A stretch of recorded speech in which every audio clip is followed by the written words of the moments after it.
someone to look after us. The mountains looked impassable, and they would be without help from the ancestors. They left us many helpful objects of a technology we don't currently understand. But even with the many wonders from Bosca remains, it was a good 4 days' march to the base of Spearhead Mountain, and then at least another 3 days for the actual climb. Even with the warming orbs and the self-filling bottles, the narrow passages and perilous snowy terrain made reaching the summit deadly. But deadlier were the vast hordes marching toward Bosca.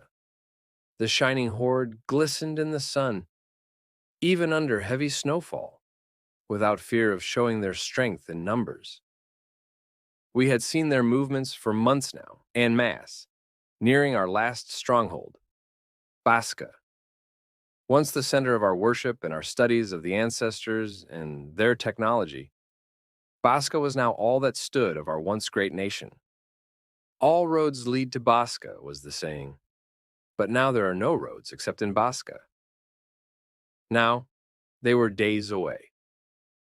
It was then that I set out to Spearhead Mountain.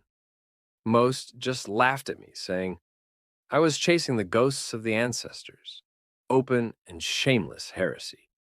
What had come of us? I knew in my heart the old stories were true. The ancestors had left us the means to defend Bosca from the top of the tallest mountain in the country, Spearhead Mountain. I was one of many procurers, professional scavengers who searched and gathered items of importance for our nation, the ancestors' protectorate. I knew these were not magical items like many in the protectorate believed. I also knew they weren't the devil's toys like the Shining Empire believed. I knew this because I had been around scholars and actually listened to them for a good 9 years now. Also, because it had been 6 days, and from the fifth day my bottle began malfunctioning, producing little to no water. I just began using it like a normal bottle, shoving the snow inside it. I think my warming orb helped thaw the snow. When the orb's glow went away on the night of the sixth day, I wish they were really magical. I was so near the summit, and the hordes were probably nearing Bosca. I had to try. I just had to. With the feeling of warmth gone, a deep chill ran through my body. Even with the heavy protection of my clothing, my hands, feet, and the tips of my ears began numbing. Somehow, even my sight became hazy without the orb. But I just had to try. With every step, my breathing became heavier and my pace slower, my focus lost to my imagination. I had to try, but I just couldn't take another step. My body wouldn't let me feel the smooth wall I was leaning against. Only the sense of balance told me I should not be sitting upright in that position. That's it. The spearhead. With renewed vigor, I leaned towards the smooth, cold surface, walking sideways until I felt the slightest groove. An entrance. That was when my strength left me. That was when the groove became a gaping hole in the once smooth surface.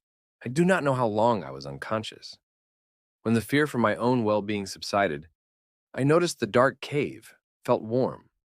The softly cushioned bed I was laying on became a large chair when I moved to sit upright. In front of me, a tall figure looked with understanding eyes towards my confused expression. It couldn't be. A living, breathing ancestor. My eyes widened when she moved her head, smiling as if waiting for me to start the conversation. With some effort, my mind recalled the old books. That's not an ancient. That's an avatar of light from a long-dead ancient.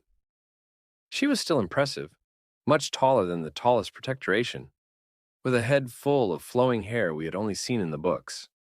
I could only imagine what meeting one of the ancestors would feel like. My awe ended when I suddenly recalled the memory of the oncoming shining horde. Was it too late? It couldn't be. I had to try.